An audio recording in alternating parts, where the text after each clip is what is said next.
Selamat pagi, salam sejahtera. Ini satu pendedahan daripada sabudin.com. Kata Mahathir, dia kalah kerana rasuah.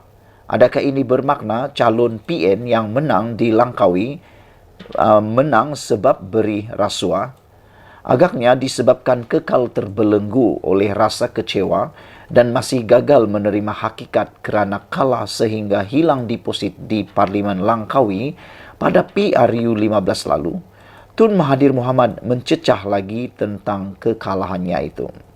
Katanya beliau kalah kerana berlaku amalan rasuah kepada pengundi. Saya pernah bertanya salah seorang pengundi di sana, di Langkawi yang juga kawan saya, kata Mahathir, kenapa kamu tidak undi saya? Dia jawab, saya tidak beri dia duit. Saya tanya lagi, berapa duit dia bagi atau dia dapat? Dia jawab RM100. Saya tanya dia, apa boleh buat dengan RM100? Dan dia jawab, duit itu boleh dibelanja untuk 2 hari. Pada pilihan raya lalu, saya hilang lebih 14,000 undi hanya kerana rasuah, kata Tun Mahathir. Mengulas lanjut, Tun Mahathir berkata, pengundi seharusnya lebih bertanggung jawab terhadap negara dan tidak tunduk kepada politik wang. Jangan buang undi sebab kamu dapat duit rasuah, nasihatnya kepada pengundi menjelang pilihan raya PRN. Berita mengenai Tun Mahathir itu ada di Malaysia kini. Kenapa Tun Mahathir lain kali cakap biar terang dan jangan dengan ayat yang tergantung? Mendakwa berlaku amalan rasuah kerana kalah memanglah mudah. Tetapi siapa yang memberi rasuah itu? Adakah ia dilakukan oleh calon PN atau calon PH dan BN? Ini menjadi persoalan besar kepada kita semua. Kita tidak tahu siapa yang dimaksudkan oleh Mahathir Mohamad. Siapa yang memberikan undi, siapa yang memberikan rasuah yang didakwa oleh Mahathir ini. Sama ada calon Perikatan Nasional, calon Pakatan Harapan atau calon Barisan Nasional. Kalau beliau boleh bertanya kepada pengundi Langkawi yang juga kawannya itu dikatakan menerima duit rasuah itu, kenapa tak tanya siapa yang jadi pemberi duit kepadanya? Tetapi dengan mendakwa beliau kalah kerana rasuah, tak secara langsung bermakna calon yang menanglah yang melakukan rasuah itu. Takkanlah calon PH dan BN yang sama-sama kalah seperti Tun Mahathir pun memberi rasuah juga. Dalam hal ini, kenapa Tun Mahathir tidak berani mengatakan secara terbuka calon PN yang menang di Langkawi, Muhammad Suhaimi Abdullah, telah memberi rasuah dan itu puncak kemenangannya? Adakah kerana Tun Mahathir sekarang sudah berbaik dengan Perikatan Nasional dan bersatu, maka ia tidak berani disebutkan secara terbuka? Dengan main tuduh-tuduh rambang seperti ini, apa gunanya? Anda tinggalkan komen Anda tentang soalan itu. Para penonton sekalian, dengan main tuduh-tuduh rambang seperti ini, apa gunanya? Pada pendapat kita semua, dengan permainan tuduh-tuduh rambang seperti ini, bolehlah kita katakan tak boleh dipercayai apa yang dikatakan oleh Mahathir ini. Kerana siapapun boleh tuduh-tuduh rambang tanpa ada apa-apa bukti. Dengan kata lain, seperti menulis surat layang tanpa ada penulis ataupun pengakuan penulis. Dengan itu, surat layang tersebut dianggap tidak sah dan tidak boleh digunapakai. Apakah dengan mengaitkan kekalahannya dengan rasuah, ia bermakna semua calon pejuang yang hilang deposit di seluruh negara pada PRU 15 juga disebabkan rasuah? Lagi pula, kenapa Tun Mahathir tidak membuat laporan polis atau meletakkan atau melakukan petisyen bantahan atas kekalahannya jika benar ada amalan rasuah berlaku? Kenapa terus bising dan mencecah tak habis-habis di media saja? Itu persoalan Sabudin yang saya juga soal sama-sama. Kenapa hanya bising dalam media saja dan tidak membuat laporan polis serta melakukan petisyen bantahan?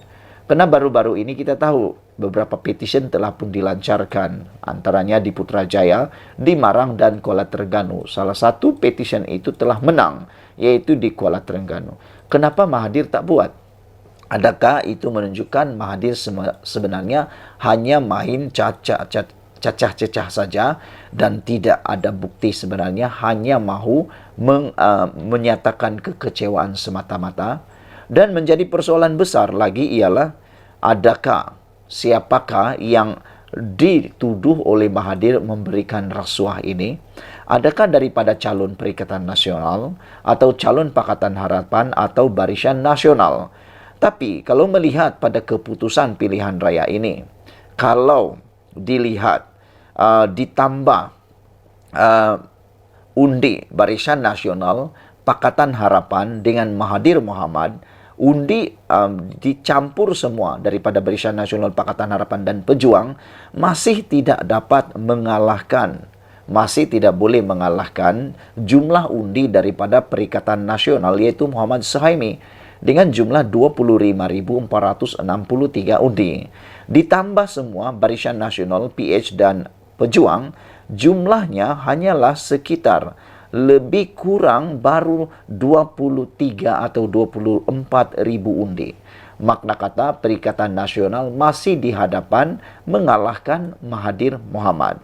Jadi saudara-saudara sekalian, sekali lagi menjadi persoalan kita ialah siapa sebenarnya yang dituduh, didakwa oleh Mahathir ini memberi rasuah dalam pilihan raya baru-baru ini sehingga beliau kalah teruk dalam pilihan raya tersebut. Saudara-saudara sekalian, apabila Mahathir mendakwa perkara ini memang menarik. Bayangkan saja, beliau seakan-akan mempunyai data yang cukup. Apabila dia kata, salah seorang daripada rakan beliau yang telah dia tanya kenapa tidak mengundi beliau dalam pilihan raya baru-baru ini, dia jawab, sebab telah pun diberi RM100. Mahathir tanya lagi, kenapa, buat apa dengan RM100 itu? Dia kata dia boleh belanja untuk 2 hari. Pada pilihan raya lalu, saya hilang lebih 14.000 undi hanya kerana rasuah, kata Mahathir. Begitu yakinnya Mahathir bahwa dia kalah dalam pilihan raya itu kerana rasuah. Pada pendapat Anda semua, apa sebabnya sebenarnya Mahathir kalah? Adakah kerana rasuah yang telah beliau nyatakan ini? Ataupun memang rakyat di Langkawi sudah kesian terhadap Mahathir yang sudah terlalu tua untuk dimenangkan, untuk mentadbir, untuk menang di parlimen tersebut. Mungkin ahli parlimen itu diberikan rehat oleh pengundi di parlimen itu bukan kerana rasuah, tapi untuk memberikan laluan kepada Mahathir untuk berehat sebenarnya. Mungkin itu sebabnya mereka tidak undi lagi Mahathir, supaya Mahathir ada masa untuk berehat menjelang di hari tua beliau ini. Sekian dulu untuk kali ini. Jangan lupa tinggalkan komen Anda, apa pendapat Anda tentang isu kali ini. Kita jumpa lagi. Malaysia kita punya, kita juga sama-sama cintai Malaysiaku.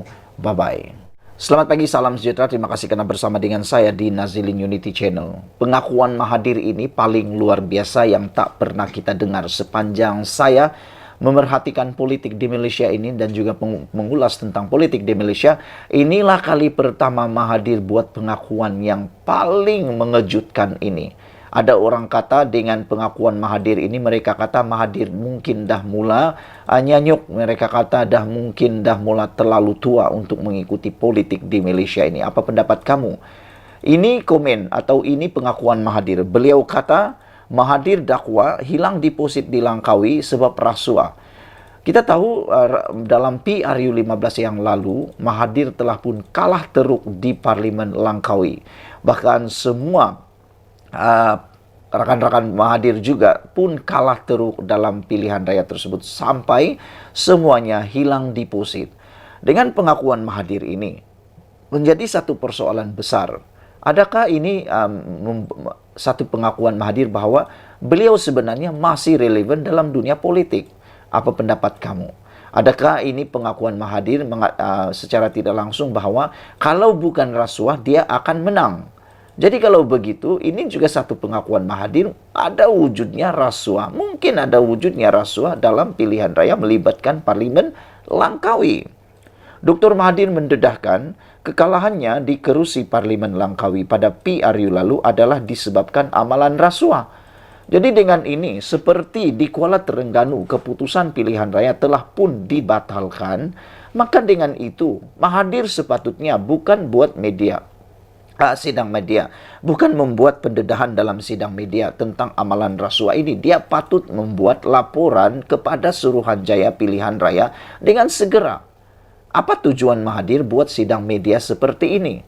Ianya tidak ada makna langsung nak buat sidang media dengan nak buat petition. Petition itu berbeza.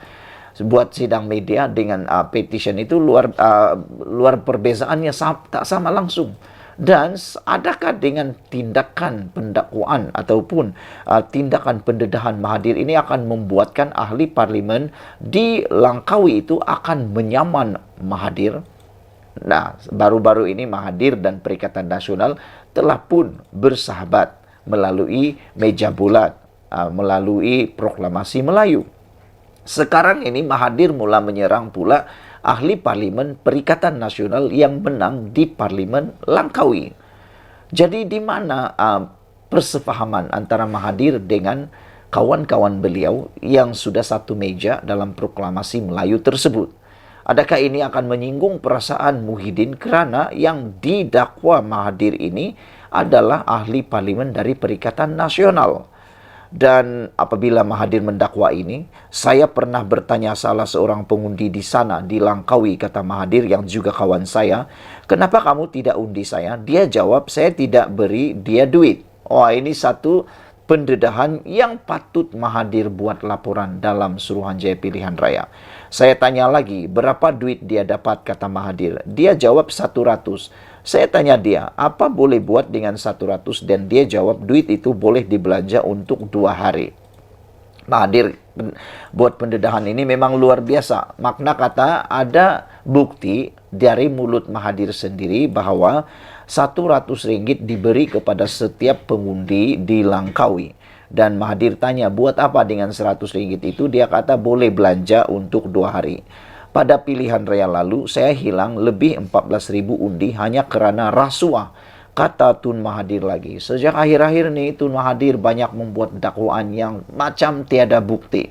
Kalau betullah ada orang yang beri rasuah 100 ringgit seorang kepada pengundi di Langkawi dan menyebabkan Mahathir kalah disebabkan rasuah, maka cepat-cepatlah Mahathir buat laporan. Buat laporan di SPRM, buat juga laporan di SPR, Suruhanjaya Pilihan Raya. Jangan buat sekadar sidang media di dalam utusan online ini.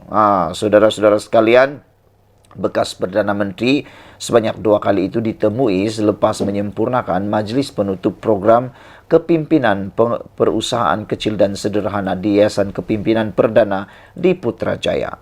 Mengulas lanjut, Mahathir berkata, pengundi seharusnya lebih bertanggung jawab terhadap negara dan tidak tunduk kepada politik wang. Yang ini saya setuju. Saya setuju dengan kenyataan Tun Mahathir bahwa pengundi harus bertanggung jawab terhadap negara dan tidak tunduk kepada politik wang. Kalau pada pendapat saya, politik wang dalam pilihan raya adalah perbuatan yang jijik dan memalukan. Kerana rakyat mengundi mereka bukan karena suka, tapi karena terpengaruh dengan uang. Rakyat pula sepatutnya lebih bertanggung jawab dan bijaksana macam yang didakwa oleh Mahathir. Kerana duit 100 ringgit itu hanya boleh belanja 2 hari. Betul lah yang dikatakan oleh rakyat tersebut yang memberitahu kepada Mahathir. 100 ringgit itu kadang-kadang tak sampai 2 hari pun. 1 hari boleh habis. Lepas 1 hari, habislah begitu saja. Jadi, Anda akan menerima pemimpin yang mungkin bukan terbaik selama 5 tahun. Habis 100 ringgit, kesannya selama 5 tahun. Anda akan merana selama 5 tahun, mungkin karena pemimpin itu tidak bertanggung jawab. Jadi jangan karena 100 ringgit Anda tersilap pilih, tersilap undi. Dalam PR yang akan datang ini, rakan-rakan semua yang masih muda, yang belum pernah mengundi, yang muda-muda lagi, jangan karena 100 ringgit, jangan karena 200 ringgit, jangan karena pemberian uang macam yang Mahathir kata, Anda terbeli begitu saja. Murahnya undi Anda. Saudara-saudara sekalian, bekas Perdana Menteri sebanyak 2 kali itu juga mengulas, jangan buang undi sebab kamu dapat duit atau rasuah. nasihatnya kepada pengundi menjelang PRN pada 12 Ogos nanti. Pada PRU 2022, Mahathir yang menerajui pejuang selepas disingkirkan oleh Presiden Bersatu Muhyiddin Yassin bukan sahaja tewas di Parlimen Langkawi, malah turut kehilangan uang depositnya. Dia sekadar meraih undi sebanyak 4.566 undi. Kerusi tersebut telah dimenangi oleh calon Perikatan Nasional PN Muhammad Suhaimi Abdullah dengan 25.463 undi. Jadi dengan ini beliau telah pun mengalahkan Mahathir Mohamad. Bahkan Mahathir sendiri kalah oleh dua calon yang lain daripada Barisan Nasional, mendapat 11.945 undi, dan Pakatan Harapan juga telah mengalahkan Mahathir Mohamad dengan 5.417 undi. Makna kata Mahathir ni, kalau kata dia kalah oleh rasuah, boleh jadi persoalan, kerana Mahathir bukan dikalahkan oleh hanya satu orang calon daripada Perikatan Nasional, tetapi Mahathir turut kalah daripada Barisan Nasional juga Pakatan Harapan. Tapi ialah, saya setuju dengan satu perkara yang Mahathir kata ini, iaitu kita sebagai pengundi haruslah bertanggungjawab dan jangan buang undi sebab dapat duit rasuah. Itu nasihat Mahathir kepada pengundi. Saudara-saudara sekalian, sebelum ini Mahathir mendapat 18.000 undi pada tahun 2018. 2013 Mahathir tidak bertanding di kawasan Langkawi, dimenangi oleh Parti UMNO dengan 21.407 undi. Saudara-saudara sekalian, itulah keputusan terkini daripada kita semua yang mengejutkan kita apabila Mahathir buat dakwaan. Dia kalah, hilang deposit di Langkawi sebab ada rasuah. Kita jumpa lagi. Bye-bye. Selamat pagi, salam sejahtera. Terima kasih kerana menonton channel Nazilin Unity. Ini keputusan terkini daripada mahkamah berkaitan dengan akaun Bersatu yang telah pun disita oleh SPRM. Wah, ini yang kita tunggu-tunggu. Saudara-saudara sekalian, pilihan raya yang mendatang ini memerlukan keuangan yang paling banyak. Tapi dengan adanya penyitaan uang Bersatu ini, menjadi tanda tanya kita. Adakah Perikatan Nasional atau Bersatu masih mempunyai dana uang untuk membiayai belanja pilihan raya? Kerana uang di dalam akaun Bersatu itu mempunyai nilai yang banyak. Bukan 2-3 ringgit, bukan 1-2 ribu, bukan 100 ribu, bukan 200 ribu.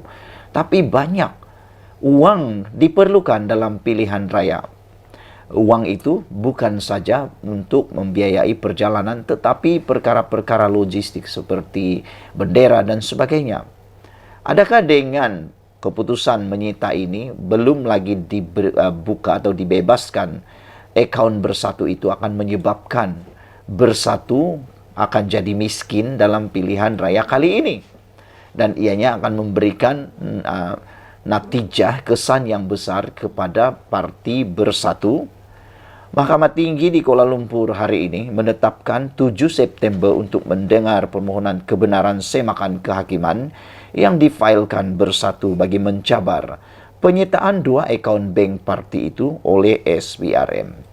Lihat, ianya hanya akan didengar pada 7 September. Keputusan mahkamah adalah muktamad dan tidak akan dapat dipersoalkan lagi. Jadi saudara-saudara sekalian, hanya pada 7 September baru didengar. Itu belum lagi ceritanya keputusan sama ada akaun tersebut sudah dibuka atau tidak. Adakah dengan ini Parti Bersatu akan buka Tin Melo, akan membuat derma Tin Melo seperti yang pernah diwar-warkan oleh Parti Rakan Bersatu? Mereka mengatakan bahawa duit dana pilihan raya mereka datang daripada Tin Melo. Saya fikir mungkin juga betul, tapi mungkin juga tak betul. Kerana Tin Melo bolehlah kumpul mungkin ratusan ribu, tapi untuk jutaan ringgit tak pastilah boleh atau tidak menampung perbelanjaan Bersatu dalam pilihan raya nanti. Mahkamah menetapkan tarikh pendengaran berkenaan semasa pengurusan kes pagi tadi. Peguam yang mewakili parti pembangkang itu, Chetan Jetwani, mengesahkan keputusan pengurusan kes di hadapan penolong kanan pendaftar mahkamah Lee Ka-ful. Hakim Ahmad Kamal Mad Sahid akan mendengar permohonan berkenan. Sekiranya diberikan kebenaran, mahkamah kemudiannya akan menetapkan tarikh berasingan untuk mendengar merit bagi permohonan semakan kehakiman tersebut. Rupa-rupanya prosesnya bukan adalah proses yang pendek. Rupa-rupanya prosesnya bukan proses yang macam petik jari telah selesai. Ianya mengambil masa yang sangat lama dan sangat panjang. Ahmad Kamal juga sebelum ini membenarkan parti pembangkang meneruskan cabaran undang-undang berasingan untuk membatalkan pembekuan akaun bank parti itu oleh SPRM. Bersatu mengambil tindakan undang-undang berhubung tindakan SPRM membekukan serta merampas akaun bank parti itu di Mahkamah Sivil. Mahkamah Sivil juga mengarahkan pihak-pihak berkaitan menyediakan afidavit berhubung semakan kehakiman itu sehingga 7 September. Pada 20 April lalu, SPRM merampas akaun Bersatu yang sebelum itu dibekukan. Agensi anti rasuah itu menjelaskan akaun tersebut disita pada 11 April selepas mengemukakan perintah mengikut Seksyen 50 Akta Pencegahan Pengubahan Wang Haram, pencegahan pembiayaan keganasan dan hasil daripada aktiviti haram. Kenyataan itu dikeluarkan sebagai respon kepada laporan The Edge bertajuk Bersatu Ask MACC Why 2 Accounts Still Frozen After 90 Days. Bersatu minta penjelasan SPRM mengapa 2 akaun masih dibekukan selepas 90 hari. Sebelum ini, akaun-akaun terbabit dibekukan pada 12 dan 13 Januari 2023 mengikut Seksyen 44 AMLA TFPUAA 2001 bagi membantu siasatan terhadap wang yang disyaki daripada hasil haram. Susulan itu, SPRM telah melaksanakan tindakan sitaan tersebut pada 11 April 2023 berhubung siasatan dan pertuduhan terhadap Presiden Parti Pribumi Bersatu Malaysia Tan Sri Datu Haji Muhyiddin bin Mat Yassin di bawah Akta Suruhanjaya Pencegahan Rasuah 2009 dan AMLAT FPUAA 2001, kata agensi itu. Bersatu berkata perintah rampasan itu meragukan dan telah diundurkan pada 11 April sedangkan pengumuman oleh SPRM dibuat pada 20 April. Justru agensi itu didakwa enggan melaksanakan perintah rampasan sehingga hari ini.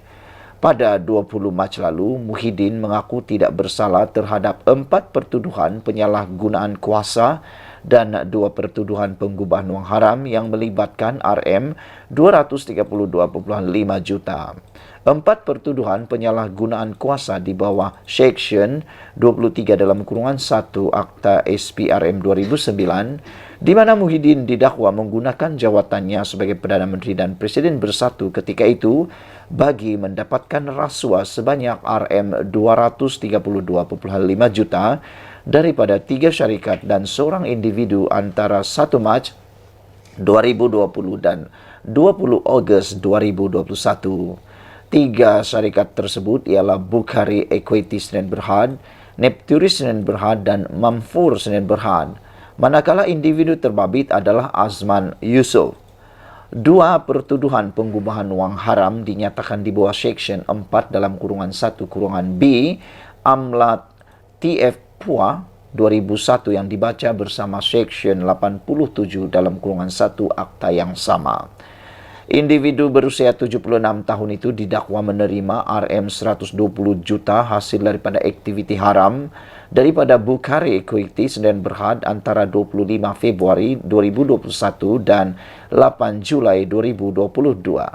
Tuduhan itu tidak mengatakan bahawa pembayaran dibuat kepada Muhyiddin. Justru ia merupakan sebab mengapa akaun bank pribadinya tidak pernah dibekukan. Pengubahan wang haram itu didakwa dilakukan dengan menerima wang yang dimasukkan ke akaun Bersatu. Menurut portal web rasmi Bank Negara Malaysia, pengubahan wang haram ialah proses menukar wang tunai, dana atau harta yang diperoleh daripada aktiviti jenayah untuk dilihat sebagai sah. Saudara-saudara sekalian, seperti yang saya katakan di awal daripada pendedahan ini, adakah Parti Bersatu akan jadi parti yang miskin pada pilihan raya kali ini? Sekian dulu untuk kali ini. Jangan lupa tinggalkan komen Anda, tekan butang subscribe. Kita jumpa lagi. Bye-bye. Selamat pagi, salam sejahtera. Terima kasih karena bersama dengan saya di Nazilin Unity Channel. Habislah Muhyiddin Yassin, habislah Perikatan Nasional, kata seorang netizen merujuk kepada satu keputusan di Dewan Rakyat hari ini, di Parlimen hari ini. Maka dengan ini disahkan Perikatan Nasional confirm hilang satu kerusi. Satu orang ahli parlimen bolehlah dikata dengan tanda petik dipecat daripada Dewan Rakyat gara-gara perbuatan salah laku dalam pilihan raya baru-baru ini. Sebelum kita teruskan ulasan kali ini, jangan lupa tinggalkan komen Anda, tekan butang subscribe. Dan tekan butang subscribe itu percuma. Saudara-saudara sekalian, hari ini disahkan Dewan Rakyat mengumumkan kekosongan kerusi Kuala Terengganu. Speaker Dewan Rakyat Johari Abdul hari ini mengumumkan kekosongan luar jangka bagi bahagian pilihan raya Parlimen P36 Kuala Terengganu. Saya telah menerima suatu surat bertarik 13 Julai lalu daripada pengerusi SPR yang memaklumkan bahawa selaras dengan perkara 54 dalam kurungan 1 Perlembagaan Persekutuan telah berlaku kekosongan luar jangka bagi bahagian pilihan raya Parlimen P036 Kuala Terengganu. Ini berikutan penyandang jawatan Ahmad Amzad Mohamed alias Hashim yang tidak mengemukakan sebarang rayuan yang berakhir pada 11 Julai lalu selaras dengan Seksyen 36A Akta Kesalahan Pilihan Raya 1954 kepada pihak Mahkamah Persekutuan, katanya.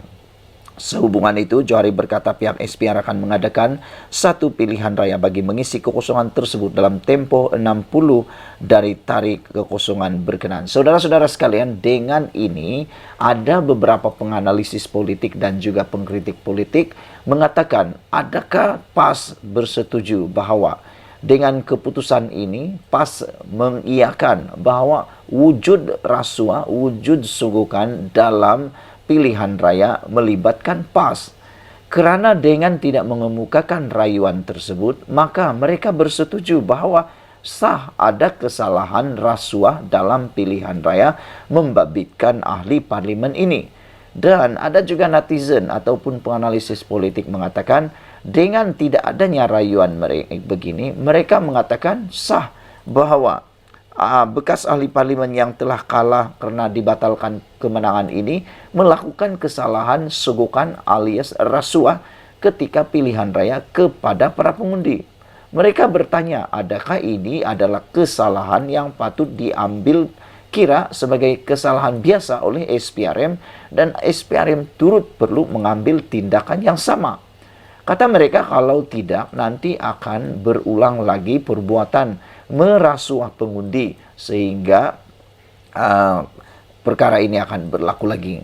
Jadi saudara-saudara sekalian, ada yang mengatakan bahawa ahli parlimen yang telah pun didapati bersalah ini dan tidak pula merayu, perlulah diharamkan penyertaan beliau seumur hidup di dalam pilihan raya dan tidak lagi dicalonkan semula dalam pilihan raya, kata mereka. Apa pendapat Anda semua tentang pendapat netizen tersebut? Adakah Anda juga sependapat dengan mereka? Kalau saya setuju. Saya setuju sesiapapun, tidak kiralah apakah parti politiknya dari kerajaan atau pembangkang, kalau didapati bersalah dan mengaku pula secara tidak langsung mengaku pula bahawa memang wujud rasuah dalam pilihan raya tersebut, sogokan dalam pilihan raya tersebut, perlulah ahli parlimen itu atau calon tersebut diharamkan seumur hidup untuk bertanding dalam mana-mana pilihan raya lagi. Ini sebagai hukuman yang paling terbaik untuk beliau. Lagi pula, perbuatan rasuah itu tidak kiralah apa niatnya, di bahagian manakah, apa caranya. Kalau ia rasuah, ia tetap rasuah. Tidak ada kata rasuah itu hendak niatnya nak buat ini, nak bantu itu dan sebagainya. Kalau dia sudah diistiharkan salah, diambil tindakan dan dimuktamadkan oleh mahkamah bahawa itu ialah rasuah dan sogokan, maka ia tetap salah. Jadi, saya setuju kalau ahli parlimen yang telah didapati bersalah itu diharamkan penyertaan dalam pilihan raya seumur hidup. Biar orang lain yang bersih yang ambil peluang menjadi calon dalam pilihan raya. Pada 27 Jun lalu, Mahkamah Pilihan Raya Terengganu membatalkan kemenangan Ahmad Amzad mewakili PAS. Keputusan dibuat Hakim Muhammad Firuz selepas pihak pempetisyen iaitu calon Barisan Nasional Muhammad Zubir Embong berjaya membuktikan wujudnya unsur rasuah ketika kempen PRU15. Hakim berkata, walaupun pempetisyen tidak dikemukakan sebagai saksi, bukti-bukti lain mencukupi untuk mengisytiharkan kerusi bagi Parlimen Kelah Terengganu terbatal dan tidak sah mengikut Seksyen 36 Akta Kesalahan Pilihan Raya.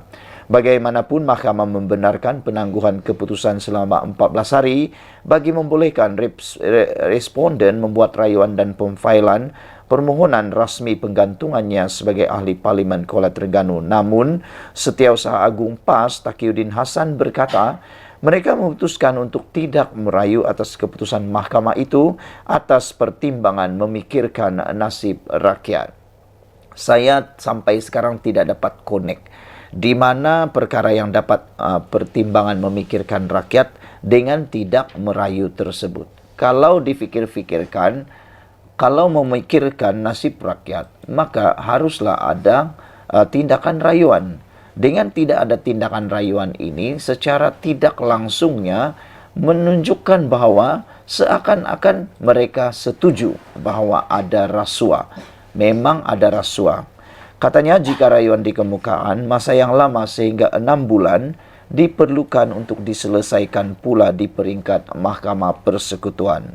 Sepanjang tempoh itu katanya rakyat di Kuala Terengganu mungkin terabai apabila tiada ahli parlimen yang mewakili mereka. Ini kata Hamzah Zainuddin atau Taqiyuddin Hassan, maafkan saya, oleh Taqiyuddin Hassan. Tambah Taqiyuddin, PAS juga berpendapat berdasarkan keputusan mahkamah pada 27 Jun lalu, tidak ada halangan untuk calon yang sama untuk bertanding sekali lagi di kawasan itu. Katanya, Hakim hanya membatalkan kemenangan PAS namun tidak melibatkan calon terbabit. Justru katanya, PAS tidak ada masalah untuk menghadapi pilihan raya kecil Kuala Terengganu dan berkemungkinan besar Ahmad Amzad akan kekal sebagai calon di situ. Taqiyuddin juga yakin mereka tidak bermasalah untuk mengekalkan kerusi tersebut berdasarkan kepada jumlah undi yang tidak banyak diterima Ahmad Amzad pada 19 November tahun lalu. Untuk rekod, dalam PRU lalu, Ahmad Amzad mengalahkan 3 calon lain dengan meninggalkan pencabar terdekatnya Muhammad Zubir Embong dengan perbezaan 40.907 undi. Muhammad Zubir memperoleh 22.109 undi, manakala Ahmad Amzad pula 63.016 undi. Jadi inilah yang diyakini oleh Taqiyuddin bahwa Ahmad Amzad akan menang lagi. Sekian dulu untuk kali ini. Jangan lupa tinggalkan komen Anda, tekan butang subscribe. Kita jumpa lagi. Bye-bye.